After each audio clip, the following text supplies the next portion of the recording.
This is Star Wars in Character, the podcast that takes a closer look at some of the elements that make up the Star Wars universe. Backstories, histories, and details you never knew, wanted to know, or ever need to know. Now here are this week's panelists of Star Wars in Character. Welcome to this special episode of the Star Wars in Character podcast. This is the Best of Star Wars in Character Volume 3. We're about 2 weeks away from our 100th episode, which is going to be a live webcast. And before each live webcast in the past, we've done a best of. So we're going to do one again. Now, in the past two best ofs, we've done something different each time. The first one was a live stream best of. The second one had listener suggestions between our clip shows. And for this one, we're going to try something else. This time I have a co-host. I have with me from other neozaz.com podcast, the Great 80s movie debate, and Muppets in Character, Christy. Hello. Who also happens to be the only person that is on every single episode of Star Wars in Character. Not live. No, not live. Memorized. Well, Christmas special in a sense, that's maybe. true. That's true. So seeing that you're the person that's been on every episode, how many episodes have you actually listened to? Two. So I know you've listened to the Christmas special. Yes.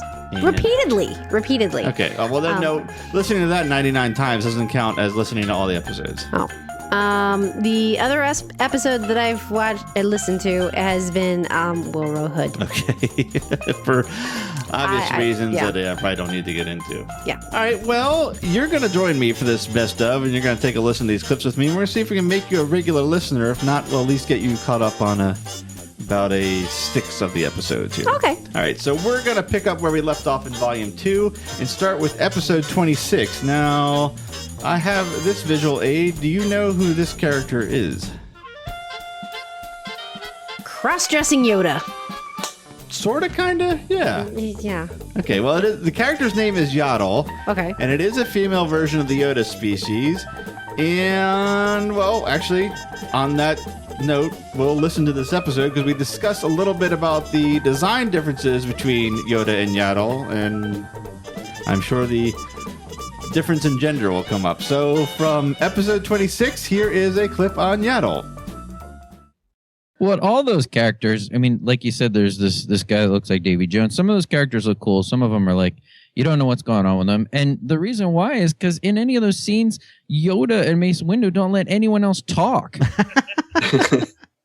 Absolutely right. No one else talks except for Kyoto Mundi, if I'm saying it right. I don't even know how you say the guy's name. Huh? The Conehead. Hey. Kyoto Mundi, I think is how it's pronounced. Whatever his name is. Pretty much what you just said. I think it's pronounced Kyoto Mundi. Just saying. I'm going to call him Conehead. And he... I'm doing my Mace Windu impression and not letting Dave talk. Well, they let him talk, but pretty much Yoda and Mace Windu monopolize the conversation, and all those people are just seat fillers. I mean, it's like, you know, what is the point of any of them being there? They're not allowed to speak. So they could put any characters in there, and I don't know that a casual fan would notice that any of those other people are gone or changed. Maybe they'll put the Wolfman that they took out of A New Hope from the special edition and put him in episode 1 instead of Yaddle. Yeah, and Rick Baker's estate would get all pissed off. Yeah. Well, you're right about the way she looks, though, and I only know it was a female from you guys telling me. It's basically just Yoda in drag. With that weird ass. Well, she's not even really wearing that much different. The thing is, as Yaddle was actually designed by one of the concept artists, Ian McKay, he designed her as a young Yoda, and I guess they did a mock-up and they decided to just make it a whole new character, throw her on the council, and say, okay, it's female. They looked at it and said, tits on her. What's that? I didn't see any tits on her at all. I'm so glad I asked you to repeat that. Wait, so this was supposed to be the young version of Yoda, or the 30-year younger 900-year-old Yoda? Well, I mean, it was a concept design. I guess they were doing all sorts of different designs for it, and someone decided that they were going to take this particular design and turn it into a character. Gotcha. To say they were So, a yeah, it little, doesn't- there's- ambitious if that's what it was supposed to be. Yeah, there's nothing that looks inherently feminine about Yaddle to me. No. Just because someone says it looks like it's just because someone says it's female, I have to accept that that's female. But if you told me it was a 600-year-old dude, I'd be like, okay. I'm waiting for Chris to say, except for that little cotton string that's hanging out her pant robe. What? I love it. Zing. That was nice. Thank you. And I like how I prefaced it with something that would be Chris would say to keep myself out of trouble. That's right. Yeah. The last little thing I have is Yaddle was a puppet, obviously operated by a puppeteer by the name of Phil Eason. Phil. He's done a lot of puppetry on many films, and the three that popped out to me were Little Shop of Horrors, Lost in Space, and the Hitchhiker's Guide to the Galaxy, the film version that had Sam Rockwell from a few years back. He had a few other credits, but these are the three most prominent ones. So you're saying that there was a male's hand up Mm-hmm. Okay. Interesting. Just wanted to make sure. Good. And that's all I got. There's nothing that makes her female other than long hair. I mean, it's like a pretty simplistic view of the galaxy to think that the female version of Yoda would just have long hair. Yeah. Yeah. And he gets older, all the hair is on the side of his head and not on the top. Yeah. When Yaddle has it all on top of her head. But the first thing I thought when her hairline is pretty high up. I mean, I'm looking at a picture of her right now, and she's got like a 5 instead of a 4 head. She's got like a 5 head. It goes way back to like the middle of her head. But there's no hair on the sides. Like, that's what's weird. Like, female has... There's a little bit of hair on the side, yeah. I bet there is. She has the opposite of a landing strip. Oh! Oh, jeez. see what you've done. I said nothing. How would it sound? Now, how would it sound if Yoda and Yaddle had some alone time in the tree trunk together?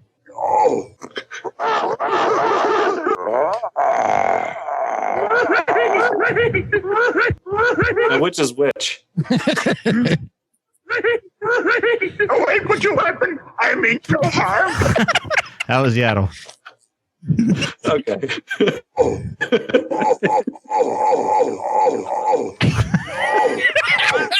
Oh, Christ. Oh.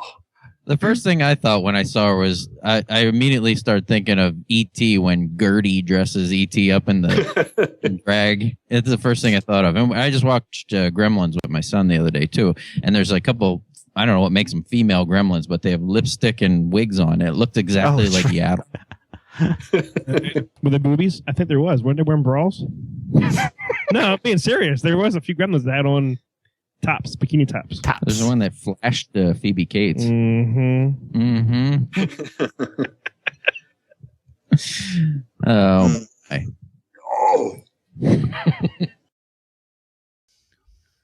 And so, do you think you got a little better understanding of the character now? I think you actually out-Chris'd Chris. I did momentarily, but when he has that soundboard, I mean, he trumped me pretty quick with the soundboard. I don't know, but yours was like right. You Yeah, well, in fairness, that was only like a 4 or 5 minute clip, so I'm sure I'm not even speculating. I know for sure. Yeah, that little droplet of mine is nothing compared to the rest of the episode. Okay. All right. Well, anyway, we'll move on here. This was this character. Well, first, let's see if you recognize this character. Looks like a juicer with a body.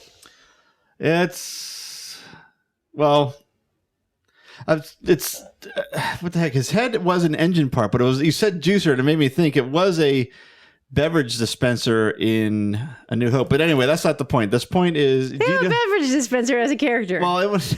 He wasn't. Wow. No, I probably gave you too much information to confuse you. But it's you should know who this is. I mean, this was one of the cards. Yeah, we gave away. actually, I do know. Okay. IG-88. Yes, that's one of the character cards we gave away at our Wizard World Philadelphia appearance, and you signed one of these cards for one of the artists from our ArTmor project that we met there. That was cool. That was very interesting. All right, so Yeah, meeting him was interesting. I thought, yeah. No. And actually, I had quite a few conversations with Ted. He's awesome. Yeah. Woot woot, Ted. This character was actually picked after our very first live webcast, episode 25. The chat room beat us in our trivia showdown, and they picked this character. So I'm not even going to bother. You probably don't know anything about the character, do you? Not a I will tell you this. He did have a pretty complex backstory, and one that we were kind of, I think, avoiding. I don't pick the characters, but after Tim struggled to get through this, I think we were avoiding it because of the character. And from episode 27, here's an example of that. This is a clip about IG-88's ridiculously complex backstory. The bounty hunters always end up fighting each other, it seems. And I remember an IG-88.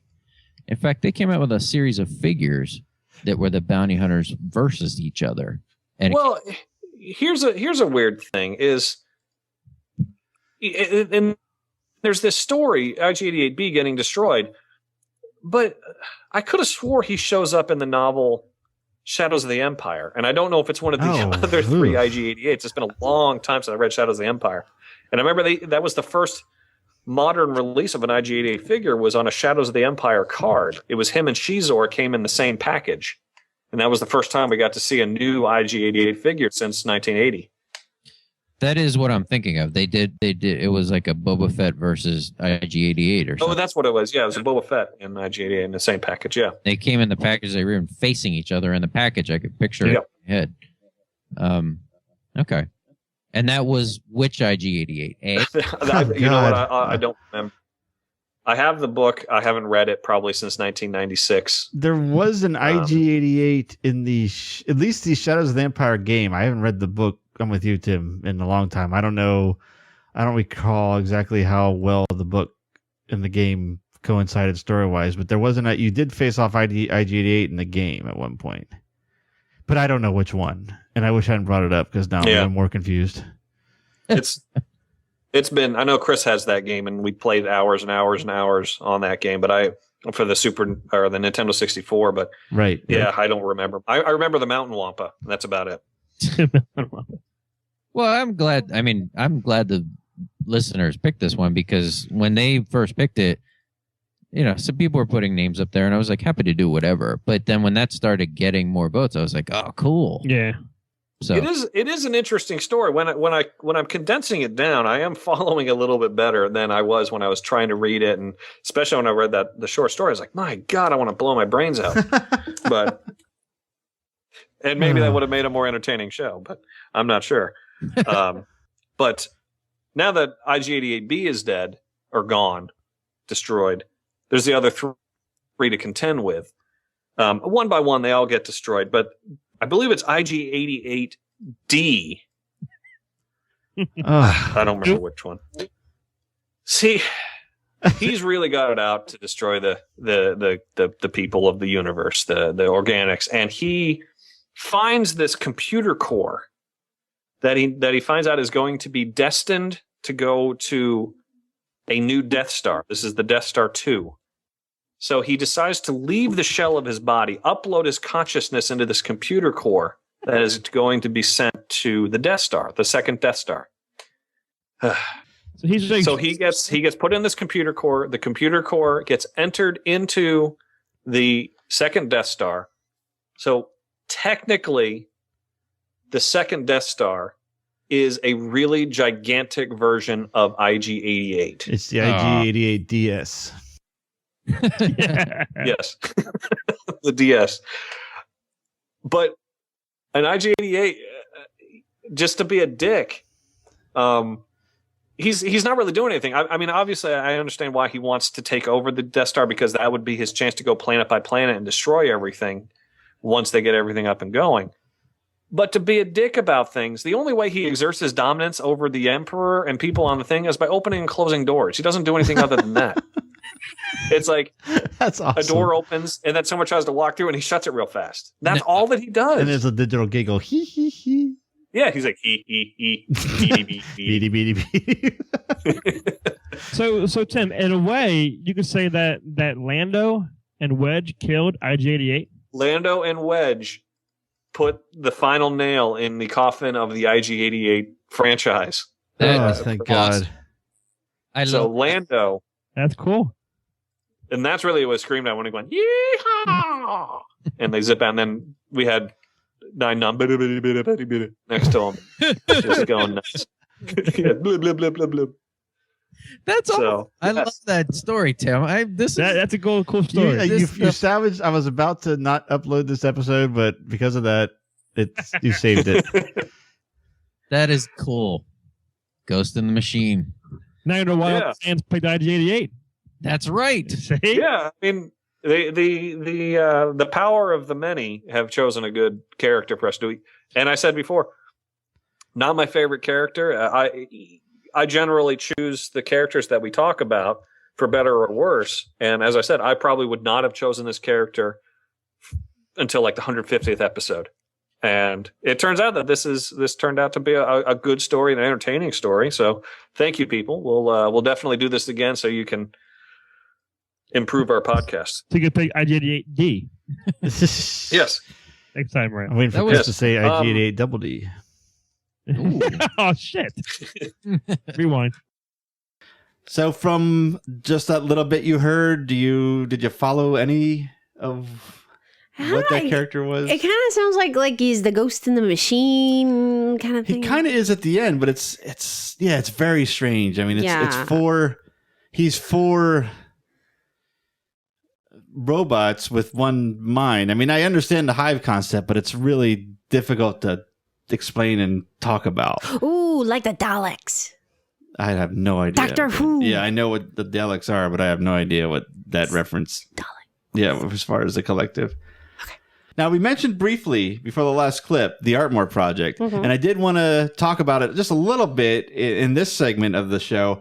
And the ArTmor project, for anyone, if you haven't heard of it yet, it's the cornerstone of our now annual fundraiser for Toys for Tots that we do each Christmas. And what the ArTmor project is, its full name is the Mandalorian ArTmor Project.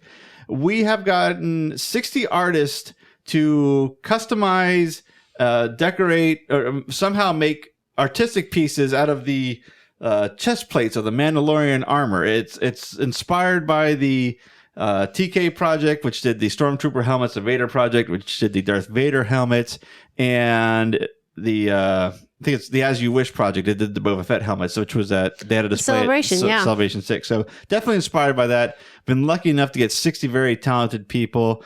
Like I said, it benefits our Toys for Tots fundraiser, which we have our drop-off point again at the Winter Festival. More information to this can be found online, mainly right now on Facebook at facebook.com/ArTmor Project. And we just launched something for the project now for anyone to get involved outside of being an artist. And we have an ad for it that I think I'm going to run towards the end of the episode. So when we get towards the end, there'll be a little more on that. So it's a way for anybody, anywhere to help get involved on this project. It's a really good cause, Toys for Tots. Too. Yeah, it is.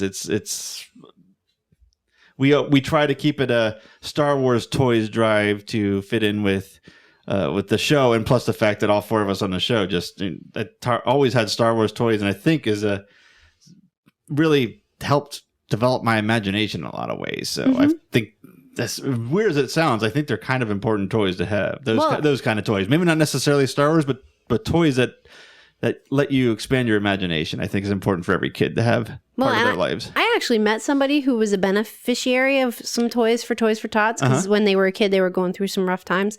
And that meant so much to them. You never really think about it. You know, it means something to a kid when they're growing up. Right. But then when you meet somebody years later who's so thankful and just, it's somebody that actually contributes now that they're an adult, that they just explain how much the program means to them. And that's a great way to make somebody's season special. Yeah. All right, well, let's move on with the characters here. We are up to episode 28. Now, you're going to know who this is, but you're not going to know who this is, I think. We're talking Star Wars, right? Yes, we're talking Star Wars. That's E.T. It is, but it isn't. His name is actually Senator Greblips. I'll show you this. Let me show you the spelling of his name. So look at it backward. You saw. Yeah. So, Spielberg. Yes, it's Spielberg backwards.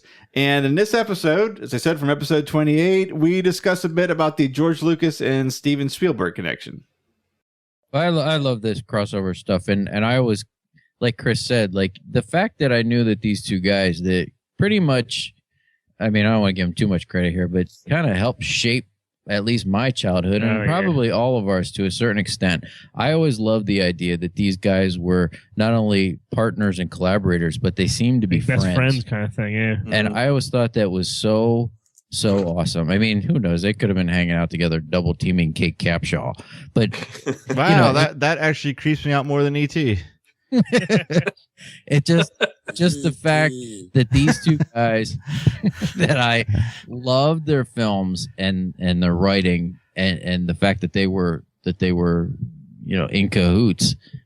I just always loved that. So anytime anything like this happened, so when this happened in episode 1 and they showed those guys for those 2.6 seconds, I was like so on board with that. I was like finally there's something in this movie worth watching. You guys actually remember if you saw it when you first saw the movie in theaters for the first time, you saw E.T. immediately? Yeah, I'm glad you brought that up. Well, one, I never saw Phantom Menace in theaters, I'm proud to say. But it took me I remember hearing about that, and I kind of had my eyes open for it. I obviously didn't know what I was looking for when I first saw the movie. So I missed it the first time, and I think I missed it in a couple scrubbings. It took some searching for me to find it. So how the hell did people see this, or how many times did they watch this movie to see it when that was, let out into the world?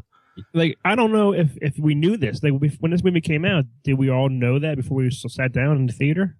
I saw Phantom Menace 3 times on opening day. Oh, for God's sakes. Yeah, I went to the midnight screening, then I got up super early and went to a 7 a.m. screening of this movie. But and I don't remember if I saw it the first screening, but I do remember seeing it in one of those first 3 screenings. I just remember like, oh my God. I think, and also in that same scene, there's also a shot where it looks like there is a George Lucas and a Steven Spielberg sitting in one of those pods. Yeah, I heard that. Oh, really? Yeah. Actually, it's that's kind of funny. At least that's what it looks like to me. There's never been any like other confirmation other than just what I think it is. No one's ever said that that's supposed to be George Lucas and Steven Spielberg sitting in a pod, but that's what it looks like to me. Tim, it was Joey Fatone and Lance Bass. And that Indian chick they was saying, "Ooh, Jedi." Ooh, Jedi. Yeah. Well, I don't know. Because they made such a big deal over George Lucas appearing in episode 3 as a character. I was always like, well, what about in episode 1 where he was sitting in the pod? It's like, well, was that not George Lucas? So I don't know. You may have been one of the first people to actually see that, Tim, because like Chris said, I mean, I take all my cues with this stuff from you guys. Like you guys are the guys that tell me about this shit, and then I go back and look for it. Like with Chris and his Blu-rays now. Like I'm just kind of following his lead. So when I'm sure I heard it from Chris, I was lucky enough to have been working at a movie theater, so I didn't have to, lay down another ticket price to go see it. But I was wondering how much of this is maybe there's a secret agenda of them trying to get even more repeat business. Like if you tell somebody something like that, they're like, really? I really want to see that. So maybe they go see it a second time, because there wasn't just that. There were other things in there too. There was a scene with the Millennium Falcon flying into a spaceport or something. That was in the third one, wasn't it? I thought that was in episode 1. I mean, it may have been, but there was always something going on. Easter eggs going on. Yeah, where they did these things probably as little touches and nods to friends and inside jokes, but also probably knew in the back of their mind, we're going to make some extra quiche off of this because these dorks are going to want to see the TT. I remember I saw it 10 times in the theater. What? I saw it at your theater, Dave. I was there for the first screening. You saw Phantom Menace 10 times? 10 times in the theater. Holy shit. Oh my God. I don't even know what to say to that. I have how long has that movie been out now? 11, It 12 came out. years? No, it's been out almost 12 years. I haven't seen it. I've seen it now twice, and one was a punishment on myself. Punishment. Literally, it was a punishment. I mean, I'll tell the story quick. I don't know what the fuck happened. I think I was talking to Chris throughout the day. Somehow I found myself in possession of having bought the Blu-ray set without even knowing I bought it. It's like, how the fuck where did this come from? And I looked at the receipt. I'm like, that's my credit card number. What happened? So I had to punish myself, and I'm not allowed to watch any of the good stuff till I get through the prequels. I'm only 10 minutes into Attack of the Clones. That's how long it's taken me, and I've had them for a week. So and I know Dave and Chris knew, and we probably talked about it with Tim, but this was a hard episode for me to record because ever since seeing E.T. and whenever that came out in the 80s, I've always been scared to death of them. It was like I was actually surprised you had it in your hand, the picture in your hand. It was that close to you. First movies that like maybe jump out of my seat, and it's not a horror movie, and that just stuck with me, but I can't stand. Yeah, anytime we go to Universal, you have to like avoid it. Yeah, I mean, I've been on it, but I don't like it. So, but I guess then I shouldn't buy you like a little stuffed toy for Christmas. No, you always threaten. It's always funny. Yeah. Ha ha ha. So, did you ever notice? I'm sure it is a moot question, but did you ever notice these ETs in the Senate, like we were talking about? No. I remember actively looking for them, but I don't think I would have noticed them. No. Anyway, moving on. Do you know this is a what instead of a who? That is a Gamorrean guard. Yes, that's right. How do you know that? I think that was also one of the ones we were passing out. And that's one of the basic... I don't think it was. Was it? I don't think so. I don't know. For some reason, because anything in the trilogy, the original trilogy, I know a little bit more of. Okay. So I think because they were kind of squealy things from Return of the Jedi, Right. I was old enough to appreciate a Return of the Jedi. It's a little piggy thing. Yeah, I understand. Yeah. Okay. Well, that's okay. That explains that. That's cool. This I think was the first episode where we discussed a species rather than a actual character, but it ended up being a bit of a discussion on a couple characters because going into it, we didn't know that each of the Gamorrean guards we see in the movie did have a backstory. Now, I did pick one because it's probably one of the oddest backstories out of any of the characters we've done. Was it Squealy McPiggerstein? No, it's actually Jubnuk, so you were close. Jump. So for more on that, this is actually pretty much the entire story because they're short stories. That's why we got so many fit in this one episode. But this is not only the oddest of the episode, but I think even with 99 episodes behind us, this might be the oddest backstory. So from episode 29 about the Gamorrean guards, here's some more about Jubnuk. Some stories have this Jubnuk, even though you see him get his head bit, they have him surviving. Oh God! How do you do What? He survives in the Rancor's stomach. Oh, what? How? He gets his head bitten off. Yeah, he gets chomped on. Those teeth pierce the skin Well, and go deep.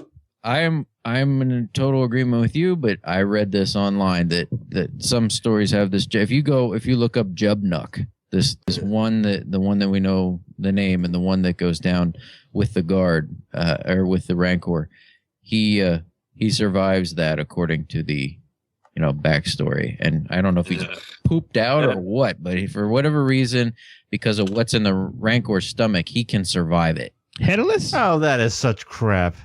Yeah, he has no head. Well, I When know. he Dave. as he walks Sorry, like attacking Dave. Sorry, Dave. He's the Ichabod Crane of Gamorrean Guard. how do you see where he's going when he comes out of his shithole, the Rancor? Gee. Yeah, I would like to see. I would like to see the Gamorrean guy crawling out of the Rancor's gullet and just like wiping whatever's in the Rancor off his body. That would actually be kind of an interesting scene. Well, if you aren't on our Facebook page, I'm proud to say that Jubnuk did survive the first round of the tournament, and he has moved on to the second round. Whoa. That's So- right. if Thank you're- God for that. Absolutely, just like he survived the Rancor, He survived. did. That is crap. So go on our Facebook page and vote for good old Jubnuk. There's a scene on the new Blu-rays of a pile of Rancor shit, and you can see the guard walking out of it. And woo! That was rough. Where's my head? Brushing off his arms, just like, oh man, that was tough. Where's my head? Reese. Find my head. Yeah, that was a But- cool figure though, and the Actuate was cool because it was a novelty. Yeah. Wait, this makes you. I had to see what the hell Dave's talking about, or whoever. Which one of you two brought it up that he survived? That was you, Dave. Yeah, it was you, Dave, right? Yes. This sentence. This needs this. Just now. This actually leaves me wanting more. It says, claims that he was later cut out of the stomach of the beast, still alive due to the discovery of a lucky talisman found inside the stomach. What lucky talisman? What is that? He's waiting. I got company. And there's no link to the lucky talisman or anything. What the hell does that mean? Yeah, it can only get in there if it was belonged to somebody else that eaten and well, yes, that's a whole other story. You're right, but what is it? Is it something that healed him? Okay, maybe, but that is not an explanation at all. Yeah, I want to see that deleted scene. They cut him out, and he's like, "What's up?" Yeah. Oh my God, that is actually led to many more questions. So what do you? I don't. Jubnuck should survive onto the next round of the tournament. Let's get He may be number one. a grassroots That's actually campaign. number 2. He came out number 2, Tim. But I'm jumping.